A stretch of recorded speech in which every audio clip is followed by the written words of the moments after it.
sign to leave a party that not a lot of young people know. 1. If the host starts cleaning up instead of socializing, it's either time to help or time to leave. 2. A group of males that no one really knows show up. 3. Host puts their hands on their knees, stands up and says, "Well, it's getting late." 4. If someone shows off or flashes a weapon of any kind, gun, knife, taser, whatever, just go. It always ends badly and bystanders get hurt all too often. 5. If you are the youngest one there by several years, you might have a bad time. 6. If there's 2 or more guys being loud and one of them suddenly takes his shirt off, you have somewhere between 1 second and 1 minute to skedaddle before the fight starts. 7. Some cultures, they put out a bold display of fruit as a last bite of food before you go. Some folks call it FOF, fuck off fruit. 8. In Syria, social visits begin with juice, then sweets, then at last, after a nice visit, Turkish coffee with cardamom. When the coffee comes out, you know to sip and split. In Yemen, coffee is served first. This resulted in a bit of an awkward visit once when my Yemeni friends invited new Syrian acquaintances over to visit. 9. When the hosts yawn, leave. If the hosts don't yawn, leave by the time half the guests have. Don't stay until the end unless it's your best friend. How far did you go in a game of truth or dare?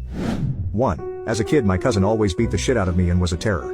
One day she dared me to go to the very top of the roof, and I'm not sure if she asked me to jump off or stand on the edge. I do not want to exaggerate, so I'll assume stand. I did, with my toes being in the air and the rest of my feet on the edge of the roof. I was 10 years old, and that was the first time I felt suicidal, despite having been generally happy and well at the time. 2. One time a girl was dared to kiss me. Her quote was, "I thought we weren't doing kissing," to which I said, "Yeah." So I've gone as far as to cock block myself. 3. It was a sleepover with 2 boys and 3 girls at this girl's house. I was one of the lucky guys. We were playing truth or dare and our clothes were coming off piece by piece. I got dared to wear a leopard bra from the girl of the house's dresser. Right as I put it on and start dancing around like a silly idiot, her mom walks in and I get sent home. 4. As a dare, I got my ear pierced by a friend using a needle. Seemed funny at the time, but the next few days where it was leaking yellow pus and my entire ear was red were a little less funny. 5. I have 2 kids now.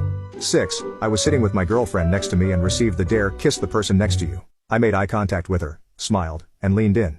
As soon as I saw her close her eyes, I whipped around to my right, grabbed my friend's jaw, and kissed him square on the lips. She was mad, but, oh, was it worth it? My girlfriend shoved a finger up my forbidden zone when we were getting intimate and I socked her out of reflex. Now she won't speak to me and I don't know what to do. So, I, 20 am dealing with a situation where I accidentally socked my girlfriend, 24F, in the side about 3 or 4 days ago, and she's still not talking to me. I want to fix this since it was an accident, but I don't know how to get her to talk to me. My girlfriend and I have been together for about 8 months now, and I really like her. She's sweet, pretty, funny, a total nerd like me, and she likes Dark Souls, my dream girl.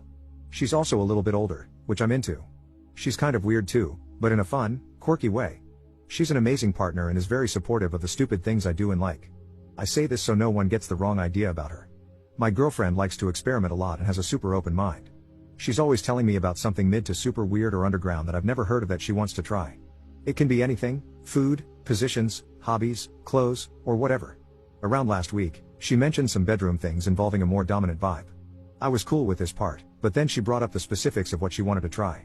She wanted to try doing me from behind with one of her toys, and I didn't. She had been watching videos and doing her research, trying to convince me, but I just wasn't on board with it.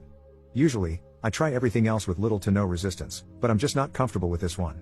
She was pretty sad about it and sort of sulked for a while, but I wasn't changing my mind. Every time after the first no, I wasn't exactly firm because I love my girlfriend, and I didn't want her to be sad. I made it obvious I was uncomfortable with it and didn't want to try it, but whenever she brought it up, I just kind of awkwardly said, "Haha, I don't